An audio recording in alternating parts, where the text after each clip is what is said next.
השינקנסן, רכבת החץ המהירה, לוקחת אותנו במהירות של 285 קילומטר לשעה להירושימה. בלובי בית המלון היפה הזה, בהירושימה, נתחיל את מסענו. אנחנו מתחילים אותו דווקא בהיסטוריה המודרנית של יפן, בצומת הרסנית, הירושימה, שפירוש שמה, האי הרחב, רומזת על מיקומה של העיר, על דלתה רחבה חודרת לים. הירושימה כיום עיר מודרנית ומערבית שנבנתה מהיסוד לאחר הריסתה במלחמת העולם השנייה. ב6 לאוגוסט 1945, בשעה 8:15 בבוקר, הטיל מפציץ אמריקאי פצצת אטום על העיר.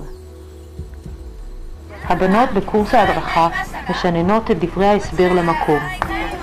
הן מספרות בדרך המאופקת והאדישה את האירועים שעברו על העיר.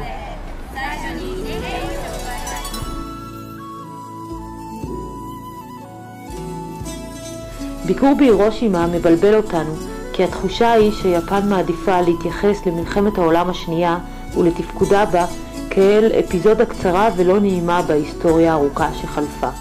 היפנים משתדלים להראות את הערך של המלחמה בדרך פסיבית כאילו לא היו בה. אש הלפיד הבוער תבער כל עוד קיים נשק אטומי והרסני בעולם.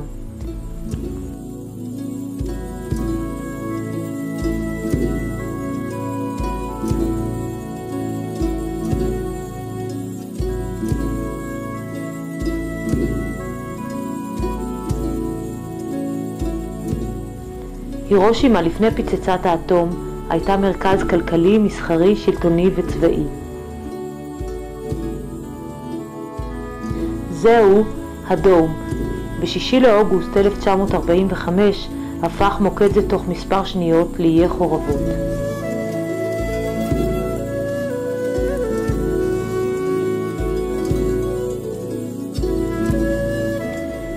בפצצה נספו כ100,000 איש מיידית. העיר הפכה תוך מספר שניות לאיי חורבות. פטריה ענקית של אבק ואפר התנסה מעל העיר.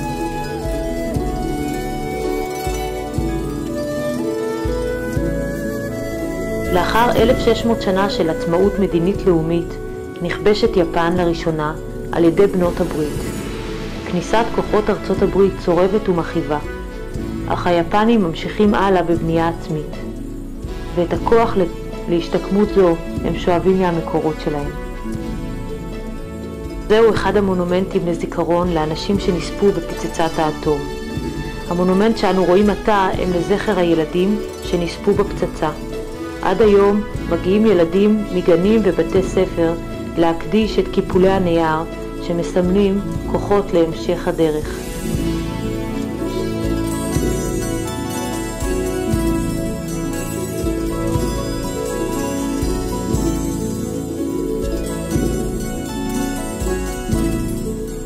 גן שוקיין לא נפגע באורך פלא מהמלחמה. את אומנות הגנים, כמו מרכיבים אחרים בתרבות יפן, למדו היפנים מהסינים. הגנים מכניסים בשטח קטן עולם טבע שלם ממוזער. לכל מרכיב בגן יש משמעות וסמל לדברים שבטבע. הסלעים הם כמו איים.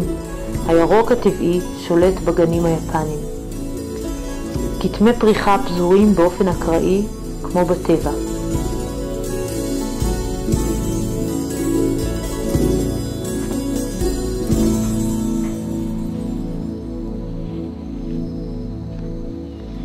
אנחנו נפרדים מהירושימה בלילה.